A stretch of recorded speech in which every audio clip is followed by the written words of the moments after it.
Chemistry मंथन में आप सबका स्वागत है। हमारा टॉपिक है अनुसंख्यता तथा कोटि में अंतर। देखो, इससे पहले वाली क्लास में अपन ने पढ़ा था अनुसंख्यता और कोटि की परिभाषा। अब इन दोनों में क्या डिफरेंस होता है देखिएगा। पहला डिफरेंस, ये थ्योरेटिकल टर्म है। थ्योरेटिकल टर्म दैट इज सैद्धांतिक पद है। ये एक सैद्धांतिक पद है। This is experimental term. Experimentally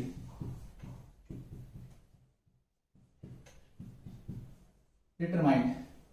experimentally determined that is प्रयोग के आधार पर निर्धारित की जाती है। प्रयोग के आधार पर, प्रयोग के आधार पर कोटि का निर्धारण किया जाता है। कोटि का निर्धारण करते हैं।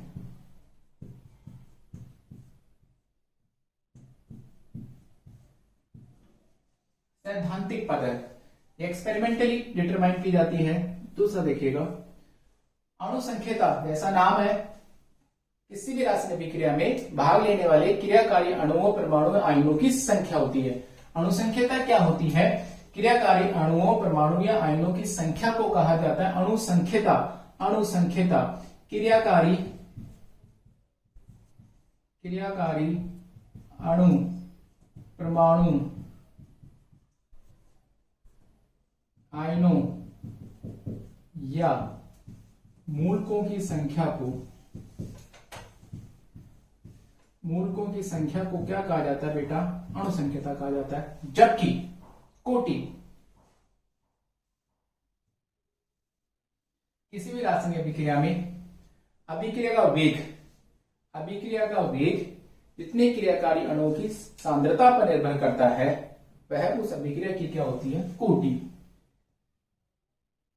अभिक्रिया वेग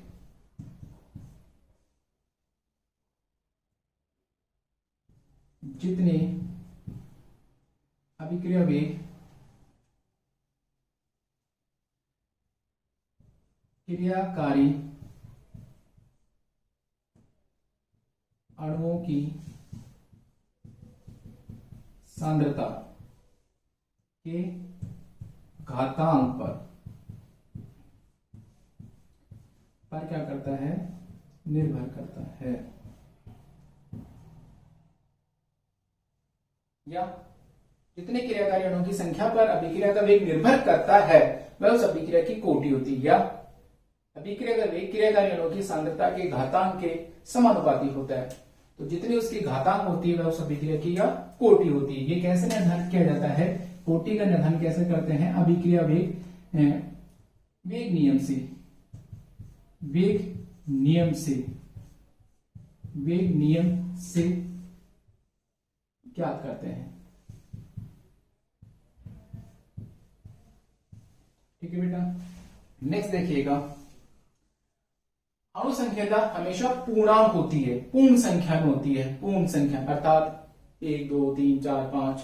अनुसंख्यता हमेशा होल नंबर होती है। होल नंबर होती है। कभी भी भिन्नों में नहीं होगी, कभी भी जीरो नहीं होगी और कभी भी नेगेटिव नहीं होगी। ठीक है, ये हमेशा किस में होती है? होल नंबर में होती है। ये होल नंबर भी हो सकता है, फ्रैक्शनल भी हो सकती है। फ्रैक्शनल भिन्नों में भी हो सकती है, भिन्नों में भी हो सकती है, जीरो भी हो सकती है और नेगेटिव भी हो सकती है। ऑर्डर, ठीक है। Whole number, fractional, zero and negative भी हो सकती है। देखिएगा, अनुसंख्यता जो होती है वो मूल अभिक्रिया की होती है, एलिमेंट्री रिएक्शन की होती है, ना कि कॉम्प्लेक्स रिएक्शन की। जबकि ऑर्डर की जो बात करते हैं, ऑर्डर वो elementary reaction as well as complex reaction की होती है। ऑर्डर पूरी ओवरऑल रिएक्शन की होती है, पूरी संपूर्ण अभिक्रिया का क्या होता है? ऑर्डर होता है। ठीक है, जबकि ये किसकी रिएक्शन होती है? ओनली फॉर मूल अभिक्रिया के लिए होती है। अणुसंख्यता किसके लिए होती है? मूल अभिक्रिया, एलिमेंट्री रिएक्शन के लिए। एलिमेंट्री रिएक्शंस के लिए होती है, जबकि ये elementary reaction as well as and complex reactions, elementary reaction और कॉम्प्लेक्स रिएक्शन दोनों की होती है। ये डिफरेंस था ऑर्डर और अणुसंख्यता में। सबसे मेन डिफरेंस ये है, this is a theoretical term, this is experimental term. इसको कैसे निर्धारित किया जाता है? वेग नियम के आधार पर निर्धारित किया जाता है, ठीक है। और ये होल नंबर होता है, this is whole number, fractional, zero और इंटीजर कुछ भी हो सकता है। ये पूर्णांक राशि होगी, कभी जीरो नहीं होगी, कभी नेगेटिव नहीं होगी। नेक्स्ट टॉपिक देखिएगा,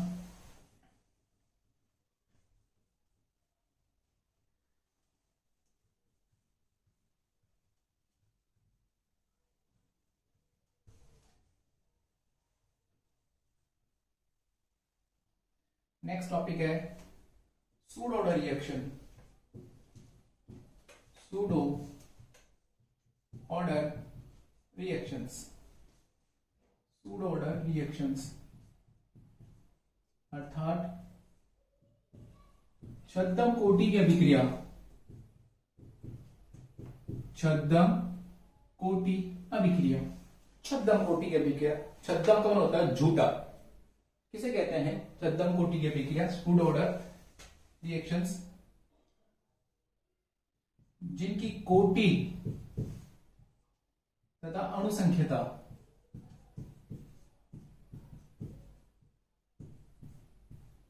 इनकी कोटि तथा अणुसंख्यता कैसे होती है बेटा जी? भिन्न भिन्न होती है। कोटि तथा अणुसंख्यता कैसे होती है? डिफरेंस होती है। ऐसी रासायनिक अभिक्रियाएं जिनकी कोटि तथा अणुसंख्यता डिफरेंट होती है, इन्हें कहा जाता है सूडो ऑर्डर रिएक्शन, छद्म कोटि की अभिक्रिया। आप देखिएगा, जैसा एग्जांपल देखिएगा, इसी के अंदर हम पढ़ेंगे एक pseudo first order reactions, pseudo first order reactions. Pseudo first order reaction किसे कहते हैं? ऐसी रासायनिक अभिक्रिया जिनकी कोटि का मान तो 1 हो तथा अणुसंख्यता का मान कितना हो? अणुसंख्यता की वैल्यू कितनी हो?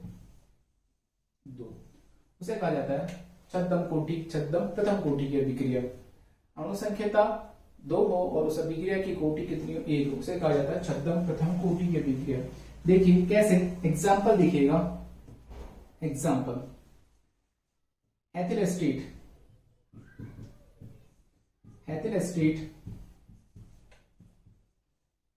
का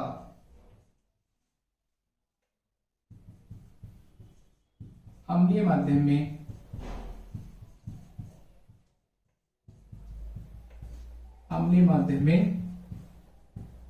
जल अपघटन, एथिल एस्टेट का अम्लीय माध्यम में जल अपघटन।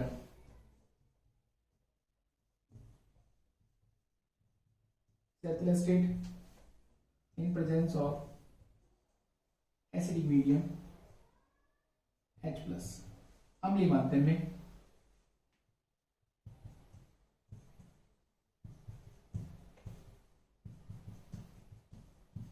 एसिडिक एसिड और क्या बनेगा? Ethyl alcohol. इसको कहते हैं एस्टरिफिकेशन अभिक्रिया भी कहते हैं, अम्लीय माध्यम में। ये एथिल एस्टेट है, इसके नीचे लिखा जाता है एक्सेस का मतलब होता है अधिक्य। इस अभिक्रिया का रेट लो एक्सप्रेशन जो है, रेट लो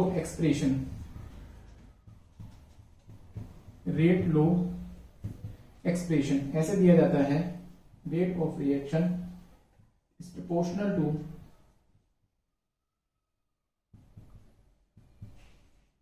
C2H5।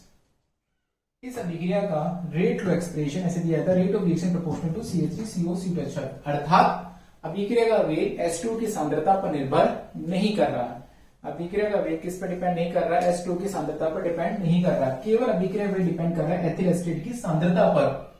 तो इसके तो ऑर्डर कितना हो गया बेटा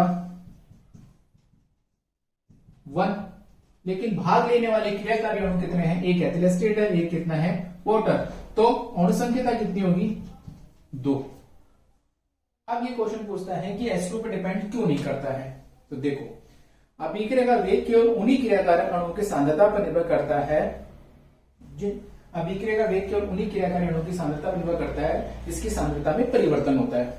ठीक है, H2 जो होता है H2 बहुत अधिक मात्रा में होता है, H2 जो होता है इस अभिक्रिया में बहुत अधिक मात्रा में होता है, उसकी सांद्रता में परिवर्तन बहुत कम होता है, नगण्य होता है। तो H2 की सांद्रता में परिवर्तन नहीं होता है, अतः अभिक्रिया का वेग H2 की सांद्रता पर निर्भर नहीं करता है। जिसकी सांद्रता में परिवर्तन होता है अभिक्रिया वेग उस पर निर्भर करता है। तो किसकी सांद्रता परिवर्तन होता है, एथिल एस्टेट की सांद्रता में परिवर्तन होता है, H2 की सांद्रता में परिवर्तन नहीं होता, अतः अभिक्रिया वेग H2 की सांद्रता पर निर्भर नहीं करता है। इसलिए इस अभिक्रिया की कोटि 1 होगी और अनुसंख्यता 2 होगी। अतः एथिल एस्टेट का अम्लीय माध्यम में जल अपघटन वाली अभिक्रिया जो होती है छद्म प्रथम कोटि की अभिक्रिया होती है, छद्म प्रथम कोटि की अभिक्रिया होती है। और एग्जाम्पल देखिएगा,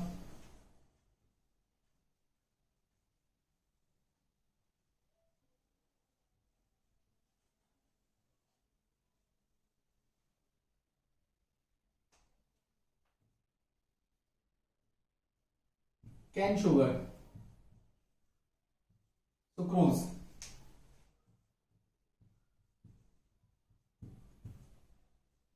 कैन शुगर का प्रतिपन,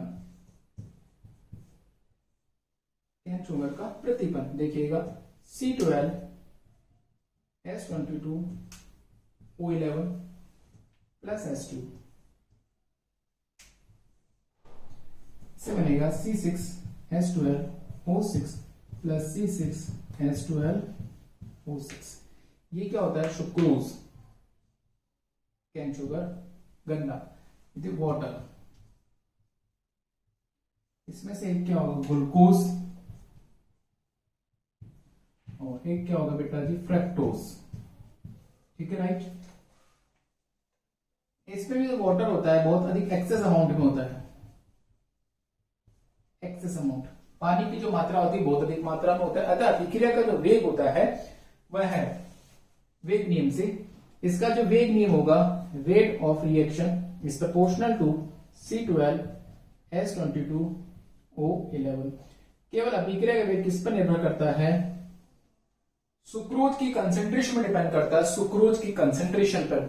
वही सेम थिंग H2 की सांद्रता में परिवर्तन नहीं होता है, अतः अभिक्रिया का वेग H2 की सांद्रता पर डिपेंड्स नहीं करता है, इसलिए यह अभिक्रिया बी।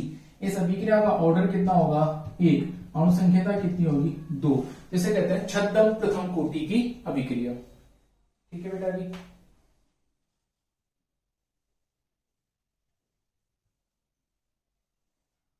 और देखिए एक एग्जांपल और है, N2O5 का तापीय अपघटन,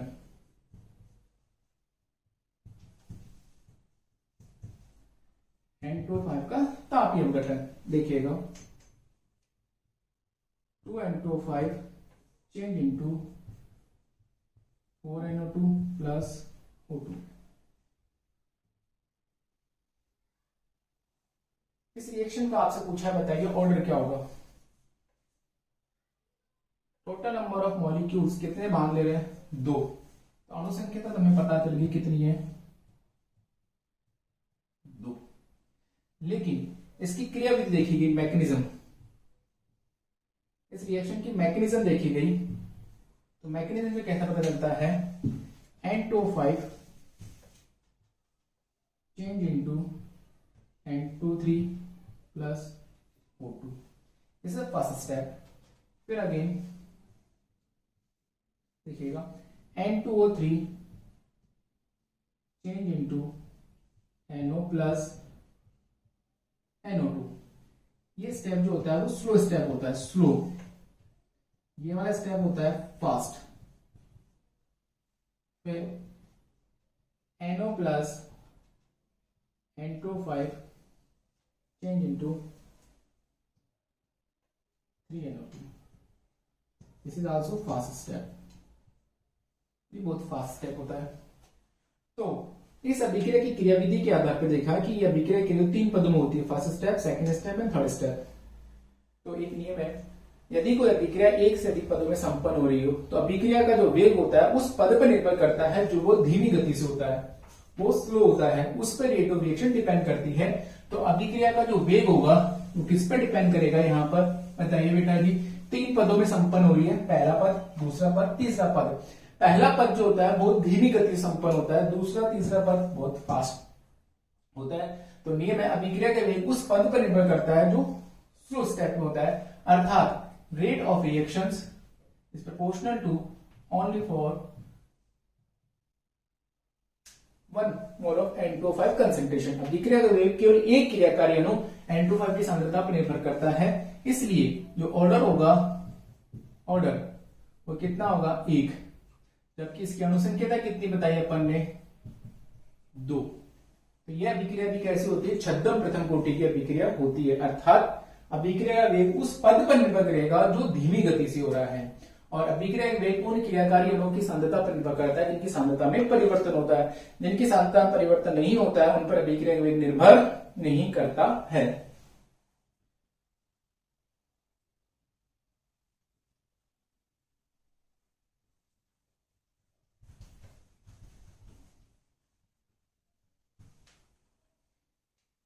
देखिएगा, नेक्स्ट टॉपिक लिखिएगा, zero order reaction. Zero order reactions. Zero order reactions क्या होती है, इसे कहते हैं शून्य कोटि की अभिक्रिया। ऐसी रासायनिक अभिक्रिया जिनमें अभिक्रिया का वेग क्रियाकारी की सांद्रता पर निर्भर नहीं करता है, अर्थात अभिक्रिया का वेग क्रियाकारी अणु की सांद्रता के शून्य घातांक के समानुपाती होता है, उन्हें शून्य कोटि की अभिक्रिया कहते हैं। ठीक है, ऑर्डर कितना होगा इनका, 0। ऑर्डर कितना होगा, 0। शून्य कोटि की अभिक्रिया का ऑर्डर कितना होता है, 0 लिखा हुआ है। अभिक्रिया का वेग क्रियाकारी अणु की सांद्रता पर निर्भर नहीं करता है, अर्थात क्रियाकारी अणु की सांद्रता के शून्य घातांक के समानुपाती होता है। देखिएगा, माना कि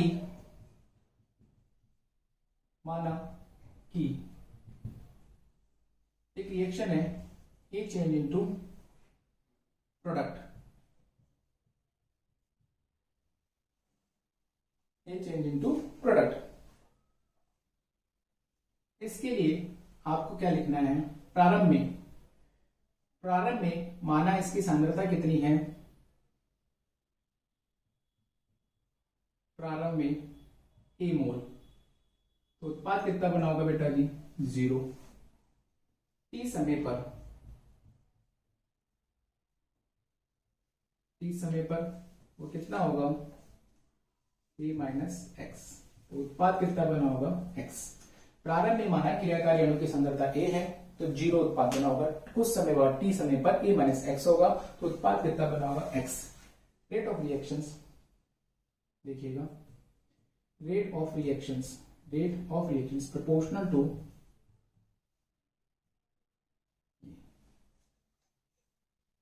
इसकी जगह आप क्या लिखोगे, माइनस dA अपॉन dt। इसको हटाओगे तो कोई कांस्टेंट आएगा k नॉट,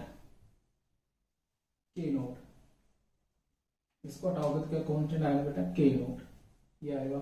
अब आपको पता है जिसकी पावर a नॉट, इसकी वैल्यू किसके बराबर होती है, 1 के बराबर होती है, इसके बराबर होती है, 1 के बराबर होती है। Minus D upon d T का जो मान होता है वो कितना दे रखा है, इसकी वैल्यू आपके पास गिवन है, टी समय पर minus d a minus x upon d t is equal to k naught. ठीक है, आगे देखिएगा बेटा जी, इसको कैसे लिख सकते हैं, D A upon d T plus D x upon d T. के नॉट।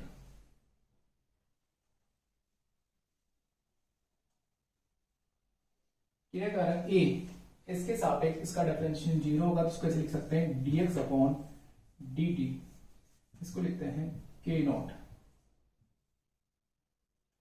ये कहलाता है अवकलित वेग समीकरण। क्या कहलाता है? डिफरेंशियल रेट इक्वेशन और जीरो ऑर्डर रिएक्शंस। अवकलित वेग समीकरण कहलाता है शून्य कोटि की अभिक्रिया के लिए।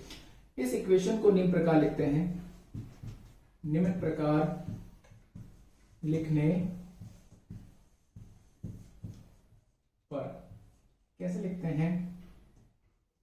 dx बराबर के नॉट dt, इस प्रकार से लिखते हैं। dx बराबर लिखते हैं के नॉट dt। इसका समाकलन करने पर, समाकलन करने पर समाकलन का निशान लगाइएगा। dx कांस्टेंट को बाहर निकाल लेते हैं, के नॉट dt। dx का इंटीग्रेशन करेंगे तो क्या आएगा बेटा जी? dx का इंटीग्रेशन करिएगा तो आपके सामने आएगा x के नॉट t प्लस c समाकलन स्थिरांक होता है। c क्या होता है बेटा जी? समाकलन स्थिरांक होता है। c को बोलते हैं समाकलन स्थिरांक, इंटीग्रेशन कांस्टेंट, समाकलन स्थिरांक होता है। इसका मान निकालना है तो कैसे निकालेंगे? जब t इजिकल टू 0 होगा, t इजिकल टू 0 होगा अर्थात प्रारंभ में होगा, तो कितना होगा उत्पाद? क्या उत्पाद बना होगा? जब t इजिकल टू 0 होगा तो x भी बराबर क्या होगा? 0। तो इस इक्वेशन नंबर फर्स्ट, तो c का मान क्या आएगा? तो c इजिकल टू भी क्या आ जाएगा बेटा जी? 0। इक्वेशन नंबर 2, समीकरण 1 व 2 से, समीकरण 1 व 2 से क्या कर सकते हैं? x बराबर क्या होगा? के नॉट t, या के नॉट बराबर क्या होगा? x upon t। इसे कहते हैं समाकलित वेग समीकरण, समाकलित वेग समीकरण। इसे क्या कहा जाता है बेटा? ये कहलाता है शून्य कोटि का समाकलित वेग समीकरण। के नोट शून्य कोटि का वेग स्थिरांक, x उत्पाद की सांद्रता t समय पर, उत्पाद की सांद्रता t समय पर, यह कहलाता है शून्य कोटि का अवकलित वेग समीकरण। और देखिएगा,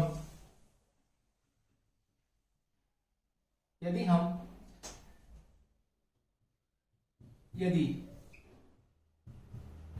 उत्पाद की सांद्रता x तथा समय t के मध्य वक्र खींचे, वक्र ग्राफ खींचे, तो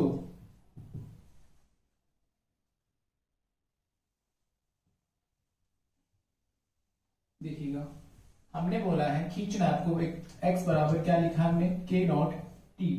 आपको इसके वजह से और इसके वजह से ग्राफ खींचना है, तो कैसे खींचेंगे? कैसा ग्राफ आता है? x उत्पाद की सांद्रता x और समय t के बीच में, तो जो ग्राफ आएगा वो मूल बिंदु से आएगा, ओरिजिनल पॉइंट से ग्राफ आएगा स्ट्रेट लाइन।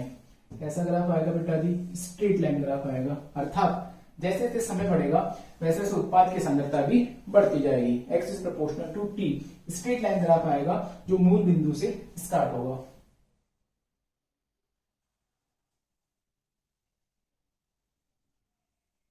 नेक्स्ट टॉपिक देखिएगा, शून्य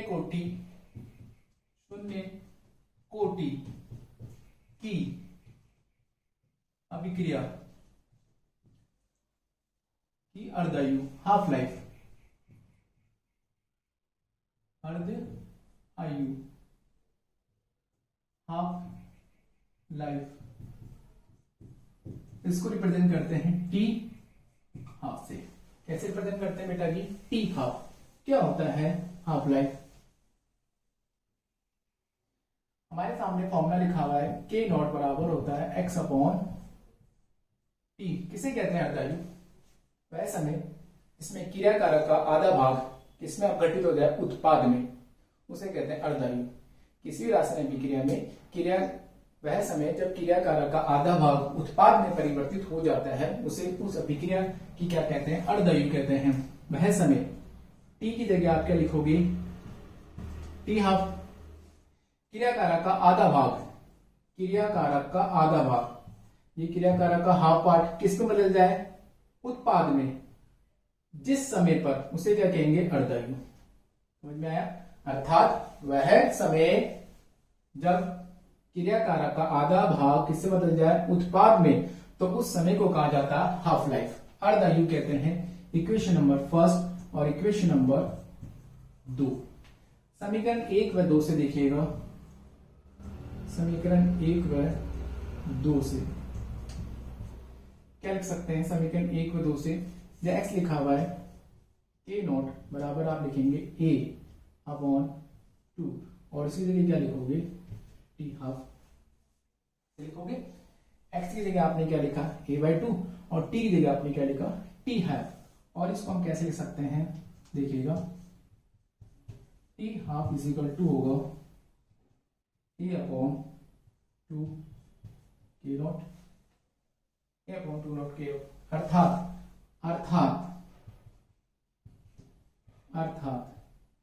T half is proportional to ए।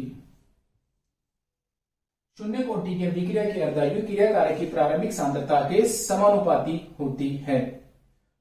बात सुनिएगा, शून्य कोटि की अभिक्रिया की अर्धायु क्रिया कारक की प्रारंभिक सांद्रता के समानुपाती होती है। अर्थात शून्य कोटि की अभिक्रिया की अर्धायु किस पर डिपेंड करती है? क्रिया कारक की प्रारंभिक सांद्रता, ए यानी प्रारंभिक सांद्रता, एक्स टी समय पर उत्पाद की सांद्रता।